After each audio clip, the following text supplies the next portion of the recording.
And the National Police Service in 6 counties highlighted as dangerous and disturbed, which are prone to banditry. Leaders drawn from the region are terming the operation a failure, pointing an accusing finger to security personnel deployed in the area for what they say is the use of excessive force. In an exclusive interview with our very own Moigi William, Turkana Governor Jeremiah Lomorukai has cautioned the security agencies to change tack in the operation.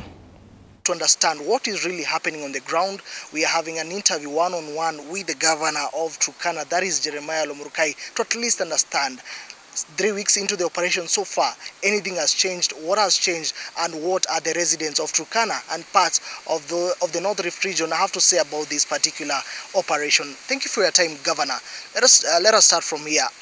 So far, how is the situation in the North Rift region, particularly your county of Turkana, where the operation is ongoing? Okay, I want to take this opportunity first to thank you for that very important question. Number two, our expectation as a county, as the people of Turkana County, was that operation was meant actually to weed out the criminals who have been attacking people from the main center of Kainuk. Attacks that have really taken life of different community members and even security. I think we thought they were coming actually to map out where those criminals were coming from, and that even the guns have stolen from the officers they stole, those people who banned the vehicles are weeded out and found and arrested and arraigned in court to answer questions why they are killing our security personnel who are bestowed with the power to take care of our lives as the people of Kenya. Number two, I think the operation has taken a different dimension. But it begs the question, with the presence of boots on ground already, the KDF, the National Police Service, will this solve the issue of banditry that for a very long time has affected the people of Turkana and the North Rift? The KDF are not doing the right thing, because when that engagement happened, the KDF, after Kosing released some statement through FB, within about 30 minutes, two helicopters came from wherever and attacked our village of Kalimngoro. They have killed our people. They have injured a number of them. So that is why I was saying that the thing has taken a different dimension. Majorly the Kenya Defense Forces now using big weapons to attack the innocent people. Imagine they went and targeted the sale yard. What happens at the sale yard? People sell goats. Children play around there because it's just near the center, a well-established center of Kalimngoro. They came, attacked that particular area, injured the people, killed others. So that's why I'm saying my proposal is that the Kenya Defense Forces should not use that massive force to weed criminals. Because when Pokos killed the security people, we did not see those helicopters. When they stole our properties in the morning from in those areas, Logum, Nakwamoru, and Kaputiri and Juluk, we did not see the helicopters. But when our boys followed now the cows from Kakongu towards the same, just near the RDU, the helicopters came and started bombing. Not a single bomb, not two. It was, in fact, we are saying, is this the border, is this happening between our border and South Sudan? Because that is where that kind of malice should happen, because there is that military engagement every time on and off, and even our minister visited there. Okay, I think for a long time, my expectation, I've been a member of parliament, and for the 5 years I was a member of parliament, I was able for the first time in history of Loima to ensure that I have brought peace between the people of Loima and the neighbors, the Pokot community of West Pokot, and majorly the constituency of North Pokot. For 5 good years, not a single raid, not a person was killed for 5 good. That was history. I was supposed to receive an award, And the same people I saw, the same members of parliament I saw mentioning my name after that engagement in Kainuk, I saw somebody, Moroto. Moroto has been all this time an architect of criminals. And I think I thought he was retiring. Allegedly. Was doing something too. Allegedly, Governor. Yeah, we are alleging. Because I know he's been there when I was a councillor. Remember, I've been in this leadership for more than 25 years. Let us shift from let's shift then. From mentioning names here. Yeah. But I was mentioned. Did you people really tell those people not to mention me? Governor, one of the benefits that we as a country got from the 2010 constitution was devolution. Yes.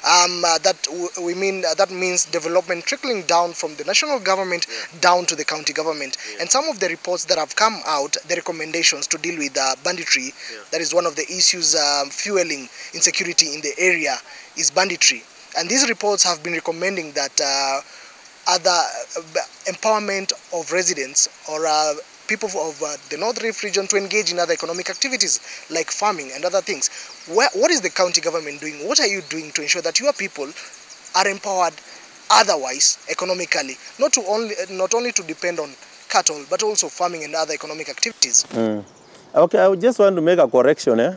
My people from Turkana County do not depend on cattle rustling, because you members of the fourth estate are following the kind of raids that have been happening all through, burning of houses, torching of innocent mamas, killing of innocent soldiers. All these have been happening from one particular area. And in fact, who have become criminals against many counties. So in Turkana County, my engagement as a governor is to try to find a solution to the drought situation that has always been ravaging our county, to an extent that many people have been rendered poor because we depend a lot on livestock. So because of drought, like now drought has taken about, it's now approaching the 4th year without Turkana County getting a drop of water. So I am focused in ensuring that we are producing food. That's why in our budget we put enough money to try to, as per what even the president has requested, to try ways we can get enough land that we can irrigate so that Turkana produce their own food, so that Turkana do not rely on relief, so that Turkana are able to use the same food to sell to the neighborhood, get the money, and continue doing trade with other communities, go to Uganda, where we have at least a bit of relationship, get sugar from there, get maize from that, and go to Ethiopia. Like now we are engaging in a bit of business, something I have done. I have done to put some peace, which something that has never been there. My people now, we can get a lot of lorries going now to Ethiopia to get maize from that particular end. So what I am doing is to empower the livestock user association, give them some loans so that they can engage in viable and activities that can bring good image into this country, but not cattle rustling. That is basically, there is a lot we are doing as a county to try to drill a lot of boreholes so that our livestock don't continue crossing and going to other areas and get harassment from maybe the GA from Uganda, from the Toposa in South Sudan, or the Malire from Ethiopia. We want to drill and now, or to put up many boreholes within our areas and even dams, so that we are able to produce food there, even produce pasture for our animals, and even ensure that we have produced or gotten enough water for our livestock in those particular belts. There's a lot we are doing, even to the youth groups, to the women groups, and through cooperatives, through Biashara Fund, and also through, we have put a number of funds through even the Women and Youth Fund. We are very soon giving a number of checks, and the least person will get 250 Kenya shillings to ensure that our boys are engaging in different activities than going for cattle rustling, than going to kill innocent soldiers along the highways. Fair enough. Then how best, let me pick your mind on this, then how best within the 6 counties will this exercise of disarmament be carried out from where you sit as a governor? What will you propose? Because you have noted that whatever is happening currently, the direction that the KDF has taken, you are not in agreement with that. Then how best should these exercises be taken? Because I come from areas that are prone to insecurity, I am in a position, and because I've also done something previously to try to bring a good relationship between Turkana and the Pokot, something very unusual. So what I think it should be done by the CES Interior and other security agents within that specific ministry is first to bring the leadership together or even separate them, start with the Turkana people, ask them what it should be done actually to bring a good relationship between these warring communities. If I was asked the question of what should be done, personally, it is very difficult to disarm the Pokot community, those militia, people owning guns. Very difficult. Michuki tried, it failed. And then he even tried a second time, it failed. Then others have been trying for several times. It is difficult because of the terrain. Loima borders North Pokot and it stretches up to this Gor. That terrain, the first disarmament, Pokot only managed to give out 6 guns. The Turkana people were able to give 1,500 guns. The six they gave out were the dead ones because they wanted to portray given out guns. So the issue, we must map properly and know what amicable way you can apply to disarm areas with very complicated terrain. Because the killings in those terrains, there is no day security people have saved people in that terrain. So until they assure the people of Turkana County that this is how those pastorals who live in those terrains will be disarmed, because we live in plains. It is as easy as actually as counting ABCD to disarm a Turkana person, because our terrain is just mere plains. You just tell the chiefs you want the guns. It has always been successful that when you tell them many guns, chiefs will engage the youth and many guns are returned. Why Kainuku is vulnerable is because we gave out our guns during Salah disarmament. There was this guy who was doing disarmament there. The people in Kainuka, Putir, Lorokon, that entire belt up to Lokori gave out their guns. So these people have taken advantage of that disarmament to come now and harass the innocent, the people who are armless. Maybe 5 people are armed, and these people are armed in thousands.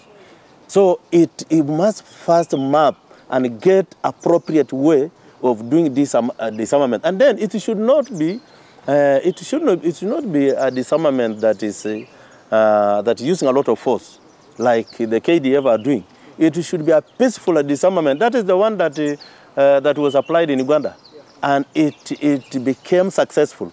Then even Michuki also applied that peaceful one, and he returned a lot of guns there in the record of government. So we need to apply a peaceful disarmament, and that should be done by either the RDU, the AS2, the police. These are the security, not the KDF, because you have just seen what they have done, because they are not used to doing that one. Theirs is using excessive force, and that thing should not be applied. I think we need to retreat and come with a way forward, a serious way forward of disarming all communities. And then we need to study their terrains. First, we need to study their terrains. And then place security people according to the nature of the terrain. So that when we are disarming, you will have assured the rest of the communities who live in plains that all of us will be disarmed. The last one, it's difficult again in disarming the Turkana people because we border 3 countries. All those countries are warring. If the Turkanas along that particular belt were not armed, you can see some pictures when the CS went. I think we were with you. Yeah. When we went to Nadapal, we were addressing an armed team. That is the team that takes care of our security, and you had that mentioned. It's good. It's you who is really asking me questions. You had the locals say, return your security back to Nairobi, because they cannot do anything here. They cannot protect themselves. As we are protecting our cows, we are protecting our people, and we are protecting your security. If the security, those local security along those borders were not there, let me tell you, Sudan will now be living in Lodo Town. Ethiopia will be in Lokitang. And then the GA, that militia group from Uganda, will be staying in Kakuma.